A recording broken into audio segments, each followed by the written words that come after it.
बारी शुरुआत कर लेते हैं इस बुलेटिन की। केंद्रीय गृह एवं सहकारिता मंत्री अमित शाह जयपुर के दौरे पर आएंगे। इस दौरान अमित शाह आपराधिक कानूनों पर प्रदर्शनी का उद्घाटन करेंगे। केंद्रीय गृह मंत्री अमित शाह के दौरे के दौरान वो 9,300 करोड़ के विकास कार्यों का शिलान्यास लोकार्पण करेंगे। योजना के लाभार्थियों को 624 करोड़ रुपए का हस्तांतरण, 150 यूनिट फ्री बिजली योजना पोर्टल का भी शुभारंभ करेंगे।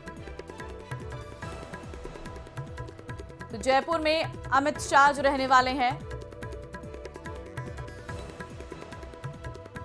3 नए आपराधिक कानूनों का आज वो यहां पर उसकी प्रदर्शनी का उद्घाटन करेंगे। जयपुर दौरे पर गृह मंत्री अमित शाह सुबह 10:30 बजे पहुंचेंगे। अमित शाह सुबह 10:45 पर झंडा वंदन और दीप प्रज्वलन का कार्यक्रम है। 3 नए कानूनों पर आयोजित प्रदर्शनी का उद्घाटन उनके द्वारा किया जाएगा और 11:30 बजे अमित शाह प्रदर्शनी का उद्घाटन करेंगे। तो 4 करोड़ रुपए के निवेश प्रस्तावों की ग्राउंड ब्रेकिंग, 9,300 करोड़ के विकास कार्यों का शिलान्यास और लोकार्पण, योजना के लाभार्थियों को 624 करोड़ रुपए का हस्तांतरण, दुग्ध उत्पादकों को दूध सब्सिडी के लिए 364 करोड़, 47,000 विद्यार्थियों को यूनिफॉर्म के लिए 260 करोड़, विकसित राजस्थान 2047 की कार्य योजना का विमोचन, 150 यूनिट फ्री बिजली योजना पोर्टल का शुभारंभ, एफएसएल के लिए 56 वाहनों की सौगात, महिला पेट्रोलिंग के लिए 100 स्कूटी बाइक का फ्लैग ऑफ। तो आज अमित शाह राजस्थान को ये बड़ी सौगात देने जा रहे हैं। और आपको बता दें कि नए आपराधिक कानूनों पर प्रदर्शनी भी रहने वाली है। आसिफ इस वक्त हमारे साथ लाइव हैं, सीधे उन्हीं का रुख कर लेते हैं। आसिफ, गृह मंत्री अमित शाह आज जयपुर आ रहे हैं। सबसे पहले तो आपसे तैयारियां जानने की कहूंगी कि किस वक्त वो पहुंच जाएंगे और किस तरह की तैयारियां रहने वाली हैं। क्या जो रूट डाइवर्जन है वो भी किया गया इस कार्यक्रम के सिलसिले में? बिल्कुल ममता, इस समय मैं जयपुर एयरपोर्ट के टर्मिनल 2 के स्टेट हैंगर गेट के ऊपर मौजूद हूं। मैं आपको कुछ तस्वीरें दिखाता हूं और उसके बाद ये मेरे पीछे की तस्वीरें हैं। ये स्टेट हैंगर गेट है। स्टेट हैंगर गेट इस्तेमाल इसीलिए किया जाता है, या तो प्रधानमंत्री या फिर मुख्यमंत्री या फिर गृह मंत्री, इन्हीं के लिए इस गेट का खास तौर पे इस्तेमाल किया जाता है। और इस गेट के ऊपर पूरी तरीके से पुलिस जाब्ता, राजस्थान पुलिस आपको चप्पे चप्पे पर बाहर जो है वो नजर आएगी। कुछ ही देर के बाद में ममता इस पूरे रूट को ब्लॉक कर दिया जाएगा। आम वाहनों की आवाजाही रोक दी जाएगी, क्योंकि गृह मंत्री अमित शाह ठीक 11:40 पे वायुसेना के विशेष विमान में यहां पर लैंड कर जाएंगे और उसके बाद यहां से वो सीधा जेईआरसी जाएंगे सीतापुरा। और आज जो है, जैसा कि आपने बताया भी अभी थोड़ी देर पहले, कि आज पूरे राजस्थान को बहुत सारी दिवाली के तोहफे जो हैं वो प्रदेश की जनता को मिलने वाले हैं। सीएम भजनलाल शर्मा की मौजूदगी के अंदर राजस्थान को जो है वो करोड़ों रुपए की सौगात अलग अलग फील्ड के अंदर मिलने वाली है। और इसमें सबसे ज्यादा जो चर्चा इस समय प्रदेश में हो रही है वो 150 यूनिट फ्री बिजली को लेकर हो रही है। हर कहीं ये चर्चा है कि आज जो है वो राजस्थान को 150 यूनिट बिजली फ्री की जाएगी। कुछ पोस्टर्स मैं आपको यहाँ पर दिखाना चाहूँगा। स्टेट हैंगर गेट के ठीक बाहर ये जो है पोस्टर्स लगाए गए हैं। इसमें उनके स्वागत के ये जो बड़े बड़े कटआउट्स हैं वो आपको नजर आएंगे। एक पोस्टर के अंदर प्रधानमंत्री नरेंद्र मोदी भी हैं, केंद्रीय गृह मंत्री अमित शाह हैं, फिर भजनलाल शर्मा हैं मुख्यमंत्री, फिर डिप्टी सीएम दिया कुमारी है और डिप्टी सीएम जो है सेकंड डॉक्टर प्रेमचंद बैरवा भी यहाँ पर हैं। यानी कि सीधे तौर पर उनका यहाँ पर जो है वो स्वागत किया जा रहा है। और अंदर जो है ये जो आप टर्मिनल का गेट देख रही हैं, जो स्टेट हैंगर गेट कहा जाता है, ये इसके अंदर पूरी तरीके से सीआईएसएफ के हाथ में सुरक्षा जो है वो चाक चौबंद है।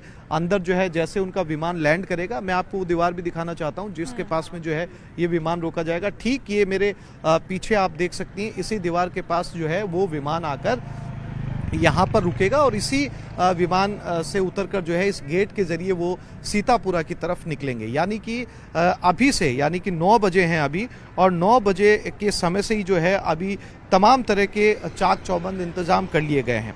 अब जब वो यहाँ पर पहुँचेंगे और जब सीतापुरा में जाएंगे तो आज जो सबसे महत्वपूर्ण बात है जिसकी संगोष्ठी, जिसकी चर्चा यहाँ पर होनी है, वो नए आपराधिक कानूनों पर आयोजित प्रदर्शनी का वो उद्घाटन करेंगे। प्रदर्शनी के दौरान खास विषयगत सत्र आयोजित किए जाएंगे। आज पुलिस कार्य में टेक्नोलॉजी पर आधारित सत्र होगा, कल फॉरेंसिक विज्ञान, 15 अक्टूबर को जेल विषयों पर चर्चा होगी, 16 अक्टूबर को कानूनविदों के साथ संवाद होगा, 17 अक्टूबर को महिलाओं और बच्चों की सुरक्षा पर चर्चा सत्र का आयोजन किया जाएगा। स्वयंसेवी संस्थाओं के साथ नए कानूनों की जागरूकता पर विचार विमर्श किया जाएगा। 18 अक्टूबर को प्रदर्शनी का समापन समारोह आयोजित किया जाएगा। नव विधान न्याय की नई पहचान बनेगी, नई दिशा का प्रतीक मुख्यमंत्री भजनलाल शर्मा देंगे न्याय व्यवस्था को।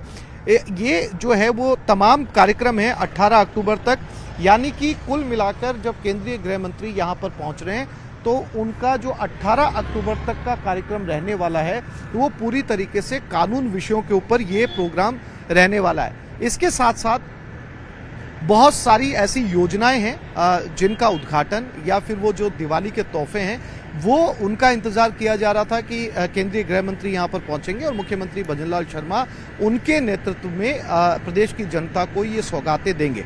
तो इस समय ममता ये कहा जा सकता है कि बिल्कुल एयरपोर्ट है, तैयारियां पूरी हैं, अब बस इंतजार है गृह मंत्री अमित शाह के पहुंचने का और उसके बाद उन योजनाओं के शुरू होने का जिससे बड़ी रिलीफ इस वक्त आम जनता को मिलेगी। बहुत धन्यवाद आपका आसिफ तमाम जानकारी देने के लिए। सूचना का अधिकार कानून के 20 साल होने पर कांग्रेस ने बीजेपी पर सरकार पर हमला बोला। कांग्रेस प्रदेश अध्यक्ष गोविंद सिंह डोटासरा और नेता प्रतिपक्ष टीकाराम जूली ने निशाना साधा। आरोप लगाया कि कानून को आज कमजोर करने की कोशिश की जा रही। ये रिपोर्ट देखिए। बीजेपी पर हमला, सरकार पर तंज, कानून व्यवस्था पर उठाए सवाल, मदन राठौड़ पर डोटासरा प्रहार।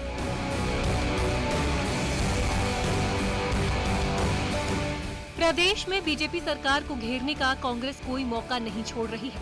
हर एक मुद्दे को लेकर विपक्ष हमलावर है। ऐसे में सूचना के अधिकार कानून के 20 साल पूरे होने पर कांग्रेस ने बीजेपी सरकार पर तंज कसा। कांग्रेस अध्यक्ष गोविंद सिंह डोटासरा ने सरकार तानाशाही रवैया अपनाने का आरोप लगाया। बीजेपी के नेता मंत्री संतरियों की भी नहीं सुन रही है और अफसर मुख्यमंत्री की नहीं सुन रहे, तो आम जनता के क्या हाल हैं। इसलिए आप देख सकते हैं कि अभी हमारा संगठन सर्जन अभियान चल रहा है। वहीं इस दौरान डोटासरा ने सरकार पर सवाल उठाए और मदन राठौड़ पर हमला करते हुए कहा कि दिवाली तक पर्ची बदलने की चर्चाओं से साफ है कि बीजेपी चुनावी गणित को लेकर बेचैनी में है। यहाँ तो ठप पड़ा है सारा का सारा काम, कुछ हो ही नहीं रहा भाई साहब। जनता कह रही है ये सरकार है, सर्कस है, पता ही नहीं चल रहा, कोई काम ही नहीं हो रहा। और हम नहीं कह रहे, आम जनता नहीं कह रही, बीजेपी के नेता और कार्यकर्ता कह रहे हैं। वहीं नेता प्रतिपक्ष टीकाराम जूली ने भी बीजेपी पर आरटीआई की उपयोगिता कम करने का आरोप लगाया। चुटकी लेते हुए कहा कि कौन साफ था, किसने कब किसको निगला। और वहाँ पे तो दिक्कत ये हो गई कि भाई ये तो मामला ही जो है बढ़ता जा रहा है, क्योंकि एक पर्सनल प्रोग्राम था, इसलिए फिर भी उसको हसीनुमा माहौल के अंदर सब लोगों ने उसको समाप्त किया। जबकि कांग्रेस ने बीजेपी पर आरटीआई कानून की आत्मा को कमजोर करने का आरोप लगाया और सरकार के सामने अपनी मांगे रखी। 2019 में संशोधन को निरस्त कर आयोग की स्वतंत्रता बहाल की जाए। डीपीडीपी अधिनियम की उन धाराओं में संशोधन किए जाएं जो आरटीआई के जनहित उद्देश्य को कमजोर करती है। विसल ब्लोअर प्रोटेक्शन अधिनियम को पूर्ण रूप से लागू किया जाए। आयोग के लिए कार्य निष्पादन मानक तय किए जाए। पत्रकारों, कार्यकर्ताओं, शिक्षाविदों और महिला प्रतिनिधियों को शामिल करें। कांग्रेस ने इस मौके पर साफ संदेश दिया कि आरटीआई कानून की रक्षा और सशक्तिकरण उनकी प्राथमिकता है, जिससे हर नागरिक निडर होकर सवाल पूछ सके। Bureau report, news 18 Rajasthan.